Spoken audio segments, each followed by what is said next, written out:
നമസ്കാരം.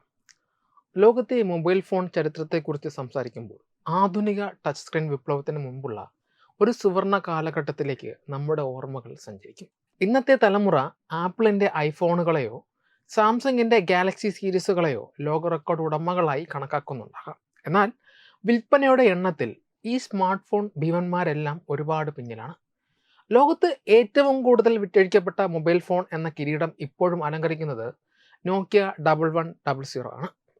ഏകദേശം 25 കോടി യൂണിറ്റുകൾ ലോകമെമ്പാടും വിറ്റഴിച്ച ഈ മോഡൽ ഒരു വിൽപ്പന റെക്കോർഡ് എന്നതിലുപരി മൊബൈൽ സാങ്കേതിക വിദ്യയുടെ ആഗോള വ്യാപനത്തിലെ ഒരു നിർണായകമായ നാഴികക്കല്ലായിരുന്നു. 2003 വിപണിയിലെത്തിയ നോക്കിയ 1100 അന്ന് നിലവിലുണ്ടായിരുന്ന മൊബൈൽ ഫോൺ വിപണിയിലെ ട്രെൻഡുകളിൽ നിന്ന് തികച്ചും വ്യത്യസ്തമായിരുന്നു.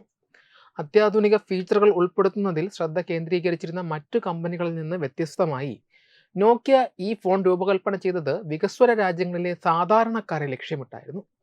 ഒരു മൊബൈൽ ഫോൺ വാങ്ങാൻ പോകുന്ന സാധാരണക്കാരൻ്റെ അടിസ്ഥാനപരമായ ആവശ്യങ്ങൾ എന്താണെന്ന് നോക്കിയ കൃത്യമായി തിരിച്ചറിഞ്ഞു. ആഡംബരം ഇല്ലാത്തതും എന്നാൽ പ്രായോഗികവുമായിരുന്നു 1100.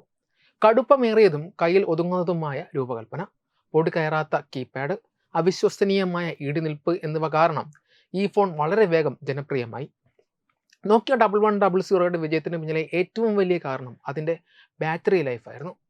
വൈദ്യുതി ലഭ്യത കുറവായ ഗ്രാമപ്രദേശങ്ങളിൽ പോലും ആഴ്ചകളോളം ചാർജ് നിലനിർത്തുവാൻ ഇതിന് കഴിഞ്ഞിരുന്നു. ഇത് ഉപഭോക്താക്കൾക്കിടയിൽ വലിയ സ്വീകാര്യത നേടി. കൂടാതെ ലളിതമായ മോണോക്രോം ഡിസ്പ്ലേയും സങ്കീർണതകളില്ലാത്ത യൂസർ ഇൻ്റർഫേസും ആദ്യമായി മൊബൈൽ ഫോൺ ഉപയോഗിക്കുന്നവർക്ക് പോലും ഇത് വളരെ എളുപ്പമാക്കി മാറ്റി. ഈ മോഡലിലെ ടോർച്ച് ലൈറ്റ് ഫീച്ചർ പല ഗ്രാമീണ മേഖലകളിലും ഒരു അധിക സൗകര്യമായി മാറി. സ്നേക്ക് 2 പോലെയുള്ള ജനപ്രിയ ഗെയിമുകൾ ഉൾപ്പെടുത്തിയിരുന്നതും ഇതിൻ്റെ ആകർഷണം വർദ്ധിപ്പിച്ചു. ഈ കുറഞ്ഞ വിലയിൽ ലഭ്യമായ ഈ മോഡൽ ലോകമെമ്പാടുമുള്ള ദശലക്ഷക്കണക്കിന് ആളുകൾക്ക് ആദ്യമായി മൊബൈൽ ഫോൺ സ്വന്തമാക്കാൻ അവസരം നൽകി. മൊബൈൽ ഫോൺ വിൽപ്പനയുടെ ചരിത്രം പരിശോധിച്ചാൽ നോക്കിയയുടെ ഈ വിജയം യാദൃച്ഛികമായിരുന്നില്ല എന്ന് മനസ്സിലാക്കാം.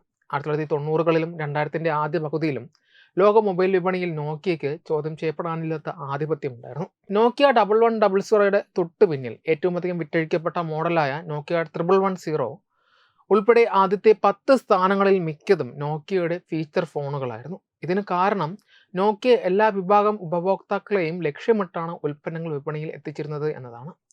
ക്വാളിറ്റി, ഈടുനിൽപ്പ് എന്നീ വാക്കുകൾക്ക് പകരമായി ഉപഭോക്താക്കൾ നോക്കിയ എന്ന പേര് ഉപയോഗിച്ചു. ലോകത്തെ സാങ്കേതിക രംഗം ഇന്ന് സ്മാർട്ട് ഫോണുകൾക്ക് വഴിമാറിയെങ്കിലും ഒരു മോഡലിനും നോക്കിയ 1100യുടെ വിൽപ്പന റെക്കോർഡ് തകർക്കാൻ കഴിയാത്തത് അക്കാലത്തെ വിപണിയിലെ അതിൻ്റെ അനിഷേധ്യമായ സ്വാധീനം വ്യക്തമാക്കുന്നു. ഇന്ന് സ്മാർട്ട് ഫോൺ വിപണി അനേകം ബ്രാൻഡുകൾക്കിടയിൽ വിഭജിക്കപ്പെട്ടിരിക്കുകയാണ്. അതിനാൽ ഒറ്റ മോഡലിന് ഇത്രയും വലിയ വിൽപ്പന റെക്കോർഡ് സ്ഥാപിക്കുക എന്നത് എളുപ്പമല്ല. നോക്കിയ 1100യുടെ വിജയം സാങ്കേതിക ലോകത്തിന് നൽകുന്ന പാഠം ലളിതമായ കാര്യക്ഷമത ആണ്. ലോകത്തെ ഭൂരിഭാഗം ആളുകൾക്കും അക്കാലത്ത് ഇൻ്റർനെറ്റോ മൾട്ടിമീഡിയ ഫീച്ചറുകളോ ആവശ്യമില്ലായിരുന്നു.